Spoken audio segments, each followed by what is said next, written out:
inviting me to be here with you today in Leuven. I came to SSBP conference in Leuven, so I was delighted to be invited back because it's a wonderful city, and really pleased to be able to talk about some of the work that Lauren was involved in. I only got to meet Lauren twice, but just from those two meetings, the passion and the commitment that she showed towards the TSC community was truly impressive, and she really left a lasting impression. I'm quite renowned for talking very fast, so I'll try to slow down. But I also know that you guys are waiting for lunch, so I know not to get between people at a conference and their lunchtime. So I'll try to touch lightly on some points that have already been covered. So as Petra said, I'm going to be talking about the behavioural dysregulation cluster. And some other things. So we've seen this umbrella, we know this, we know the behaviours in TAND, and we know that these behaviours, at a very conservative estimate from a very heterogeneous sample, the Tosca sample, suggests that at least 36% of individuals show at least one of the behavioural difficulties at the behavioural level of TAND. And we know, as Petra said, these are behaviours which are the reasons that people then tend to get referred onward to services. And when they reach services, they may get a psychiatric diagnosis or they may get a label. And one of those labels is challenging behaviour. Whether we like that term or not, and some people don't, it's these challenging behaviours that really map onto some of these dysregulated behaviours that we talk about. So we've seen this little graph before, and we can see that in the behavioural dysregulation cluster, there is aggression, there are mood swings, and temper tantrums, and they really do ring a bell for people that work with challenging behaviour. But we also, in that bracket of challenging behaviour, often see self-injury described.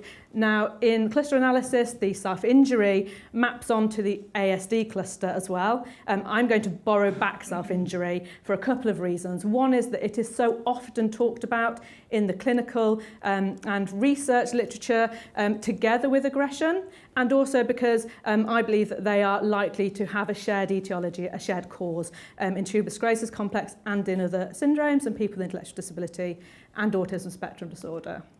So these are the kind of headline rates of some of these behaviours, so mood swings and severe aggression at over 10%. And again, this is from the Tosca study, so this doesn't tell us a lot about what the behaviour or the characteristics of the people showing these behaviours are, and self-injury at around 6 to 8% as well. When we look at the studies kind of behind these headline rates, what we see is very variable rates of behaviour from the very low estimates on the left-hand side to the higher estimates on the right-hand side. And if we pull out these dysregulated behaviours, we can again see there are some really variable estimates. And these seem to depend, as you would imagine from what Petrus and other people have talked about some of the characteristics of the people showing those behaviours. So the characteristics of the sample. So children versus adults, people with intellectual disability compared to individuals without intellectual disability. And what this helps us to do is to think, well, okay, who is at most risk of showing these dysregulated behaviours? And these behaviours are really difficult for people to manage. When you think about the constellation of behavioural and health problems in TSC, if people are saying that aggression is a problem, sometimes more than the health problems are, we have to think that must be really difficult for the families if they're highlighting that as a really difficult issue for them. So, for example, if we choose the upper estimate of these behaviours, which comes from child-adolescent samples who have intellectual disability, we can see that around 2/3 of those people are showing aggression, temper outbursts, or self-injury. That's really quite a significant majority. So when we look at those kind of separated out, we can see that for self-injury, that seems to be really quite sensitive to gains in ability and also gains in age. So there is less self-injury in children and adolescents who don't have intellectual disability compared to children and adolescents who do have intellectual disability. And there's also less self-injury in adults who have intellectual disability compared to adults who don't have compared to children who do have an intellectual disability. So getting older and having less severe intellectual disability seems to reduce the prevalence of self-injury, but it's suggesting that children with intellectual disability should be identified as a really high-risk group for showing self-injurious behaviour. In aggression, the picture looks slightly different, actually. So children and adolescents, it seems to be more stable across the range of ability. So even children and adolescents who are really quite able often show aggressive behaviours. And it suggests that, we also see literature that suggests that aggression reduces into adulthood, which is quite reassuring for families if we can tell them, okay, this is difficult now, but it's likely it will get better, hopefully with some kind of intervention while it is difficult, but into adulthood it may reduce. But it identifies again that childhood is a high risk time, most likely for all children with tuberous sclerosis complex. So just being aware that even the more able individuals with tuberous sclerosis complex may show aggressive behaviours. So I just want to describe the findings of a research study that we did looking at dysregulated behaviour, so self-injury, aggressive behaviour and property destruction.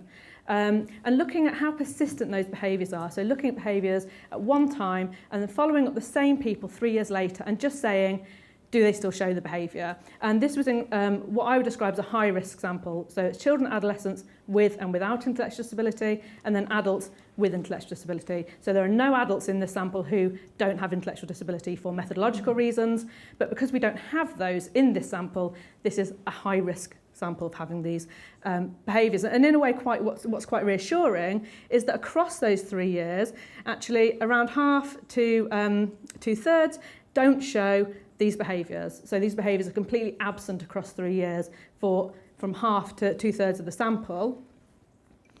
But what's quite worrying is that when people do show these behaviours, they are highly persistent. So we can see that self-injury, if a person is showing the behaviour at time 1, 85% of those people are still showing the behaviour 3 years later. With aggression and property destruction, they still have quite high rates of persistence. They're identical, so 67% of individuals are still showing those behaviours 3 years later. So it's suggesting these aren't behaviours that we can just ignore and hope they're going to go away on their own. They do need some kind of intervention. So we've talked about the role of intellectual disability, we've alluded to the role of age, but there are some other person characteristics, which is what Petrus was talking about, that confer risk for showing these behavioural problems in people with tuberous sclerosis complex. So this is from the same study. Sorry to bombard you with graphs, particularly before lunch, but what they're showing you is, over here we have people who have persistent aggressive behaviours across 3 years. Over here we have people who never showed the behaviour, and in the middle we have people who showed it at one time point but not the other. Okay, and what we can see, and I want to draw your attention to the information along the bottom first, is that people who show persistent aggressive behaviour are significantly more overactive than those who show transient aggressive behaviour and those who show absent aggressive behaviour. So this suggests that being overactive and impulsive is likely to be a risk marker for showing aggressive behaviours. Interestingly, it's the same for self-injury. And then this here is about something that we call behavioural indicators of pain, and it's the same pattern. So people who show persistent aggressive behaviour have much higher or far more behavioural indicators of pain than those who only have transient aggression and those who have absent aggression. And those two groups are quite similar, which I think is quite interesting. And again, it's mirrored over here for self-injurious behaviour. Where these two differ is in terms of the role of repetitive behaviour in aggression. So that's showing here. And again, we see that persistent aggression differs from absent in terms of how repetitive people are. And this is unsurprising because this is about self-help skills, how able people are, and that's just replicating the finding that people who are less able, so this group here, who are less able, are more likely to have persistent self-injurious behaviour. So these suggest there are specific risk markers that we can look at to identify who are the people at most risk of developing these behaviours, and those risk markers include being very overactive and impulsive and showing high rates of behavioural indicators of pain. So these are the groups that we should really look out for. I've not said very much about temper outbursts, quite frankly, because I don't think we know very much about what some of the temper outbursts are. I think they are poorly described in the literature. The most information we have is about prevalence, and they come from often tick box studies where people say, yes, my child shows a temper outburst, but we don't really know what they look like. We don't know the phenomenology of these behaviours. Sometimes we get descriptions like explosive rage outbursts, but what we don't know is what are the people doing when they're having these temper outbursts, and to what extent do they overlap with some of these other behaviours that are described really quite well in tuberous sclerosis complex. And I think this is something that we need to look into in more detail, and a PhD student at the University of Birmingham, Stacey Bissell, has been doing interviews with parents to try and elicit descriptions of what these temper outbursts are, which might give us an idea about what to do about them. But I think we also need to think about, in terms of when we're saying are these temper outbursts a problem, are these developmentally appropriate behaviours, or should we say they're clinically significant based on how often they happen, how severe they are, and at what age they're happening? So, for example, we might say that temper outbursts into adulthood are clinically significant behaviours because they are not developmentally appropriate. We don't know what the mechanisms underlying temper outbursts are, so do they fit well within an operant framework? Do they serve a communicative function? Are there difficulties with inhibition? And that maps onto what Petros was talking about with the neuropsychological difficulties, or broader problems with emotional dysregulation, so difficulties controlling emotional responses. And that maps on nicely. So mood swings have fallen within this behavioural dysregulation cluster, which intuitively makes sense. But again, when people are ticking something to say there are mood swings, we don't know necessarily what they're saying. Is it just a synonym for temper outbursts? Are they just saying that it's a propensity to having temper outbursts? Or actually, is there a more generalised issue with emotional lability such that people can be very high and very low? And I think that'd be something that's really interesting to hear from clinicians' experiences of asking people with TSC and their caregivers what those experiences are. Because I'm not sure that it's currently very well represented in the research literature at least. When we group all of these behaviours together, so when we group temper outbursts, self-injury and aggression together, these are really quite often understood within an operant framework. So this is suggesting that these behaviours have some kind of social communicative function. They are doing something for the person who's showing them, and that they may be reinforced by environmental responses. So I'm not sure how familiar people are with the idea of the operant framework, but very briefly, it's the idea that somebody needs something or wants something, and if they show problem behaviour, that's difficult for the people in their environment to manage. So what they do is they understandably try to do something, so they engage with the person. The person then finds that rewarding, which increases the chance of the behaviour happening again, so that next time they want that thing, that behaviour is more likely to happen again. All of that sounds like that's very deliberate. It isn't. In no way are we implying that the person showing the behaviour is meaning to elicit that response, or that the person responding to that behaviour is meaning to reinforce the response. It's just commonly what happens. And there's positive reinforcement where somebody wants something to be given, or negative reinforcement when there is a need for something to be stopped. And that's really quite common. So somebody doing an aversive task may show difficult behaviour, and then that task is taken away because the difficult behaviour is very hard for the people in the environment. But what that means is next time they want the task to be taken away, they may show that behaviour, and then we get into a really difficult and transient cycle. And so if we can understand this kind of reinforcement cycle, it suggests areas that we could potentially intervene. And it's quite a complicated cycle, so I'm really happy to chat to anybody who's not familiar with it, who wants to talk about it some more over lunch. But what it does suggest is that if we can optimise people's communication strategies so that when they are wanting something or when they are finding something aversive, then perhaps it would be easier for them to communicate that in a different, more adaptive way rather than via difficult behaviours. It also suggests that people around the person should be aware of their own responses. It's very hard not to respond immediately if somebody is banging their head or they have punched their brother or sister. But actually, it's important to think, okay, what am I doing in this situation? And people need support to do that. There's a whole lot of literature now around positive behaviour support, which uses these principles around function and understanding function to address these difficult behaviours. So if anybody wants to know more about this, I'd really suggest looking towards this positive behaviour support literature.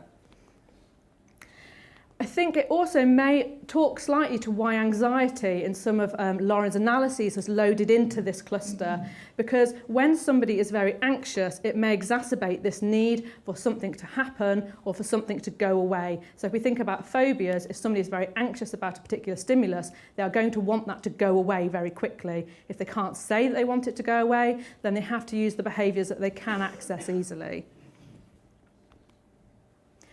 So these are associations that we've talked about before with overactivity and impulsivity, and this is quite theoretical, but it's just important to think about what the role generally of dysregulated behaviour might be, difficulties with what we call behavioural inhibition, and that just means either stopping a behaviour before it started, or once it started, putting the brakes on it, being able to stop a behaviour once it's up and going, and that can be quite hard. And this has been modelled. This is quite small. Sorry, I'm hoping I can make the slides available so people can see it a little larger. But it just suggests that severity of difficult behaviours over time can increase, and one big driver of that increase is impaired behavioural control.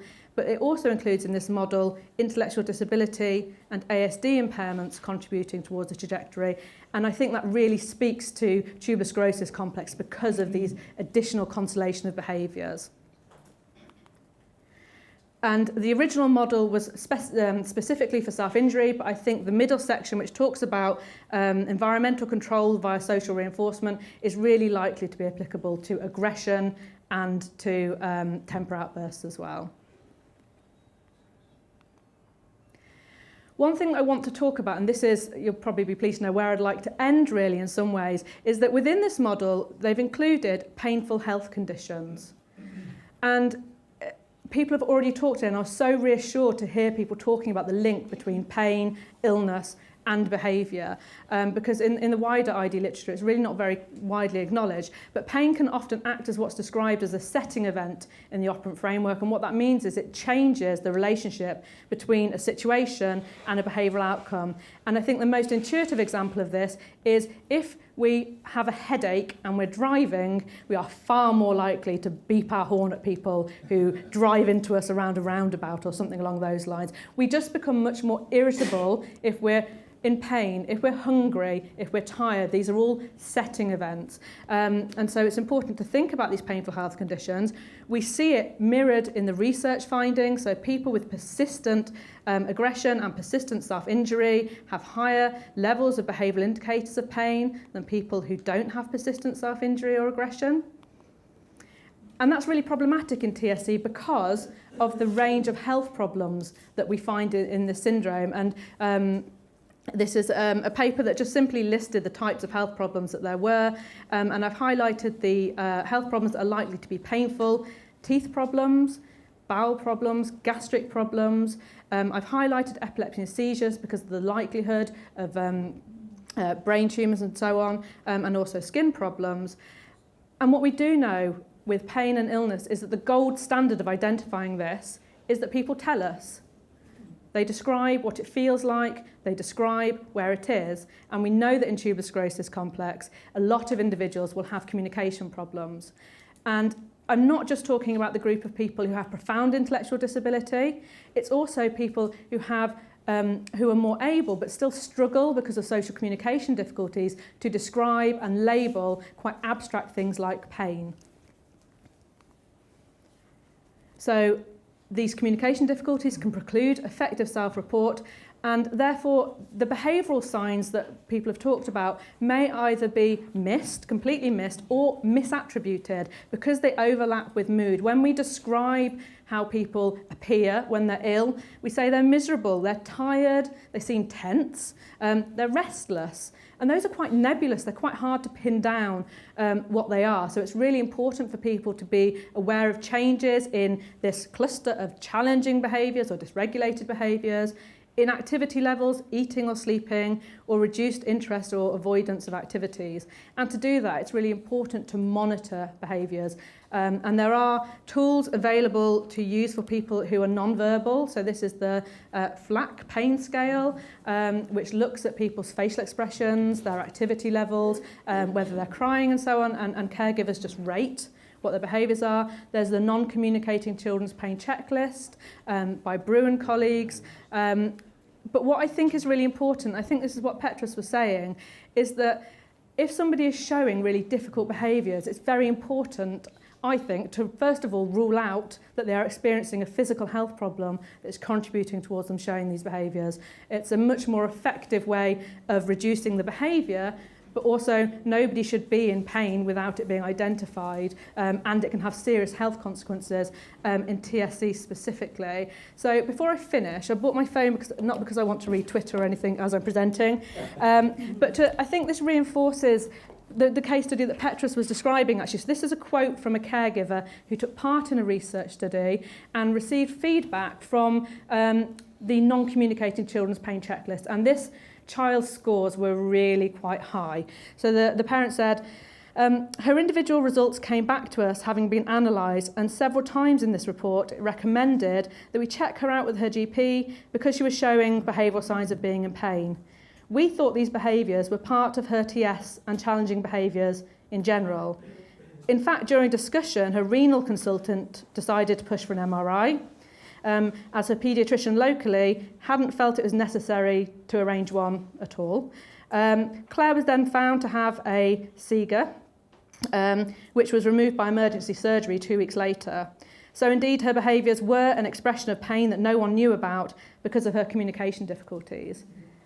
And I think that's really quite compelling evidence that, you know, we really need to be thinking about pain when we see difficult behaviours and changes in some of the other behaviours that people will be talking about today. So that's where I want to leave it. Thank you all very much for listening. Thank you to the families who take part in all of our research, and also to my colleagues as well and the Cerebral Centre. Thanks very much.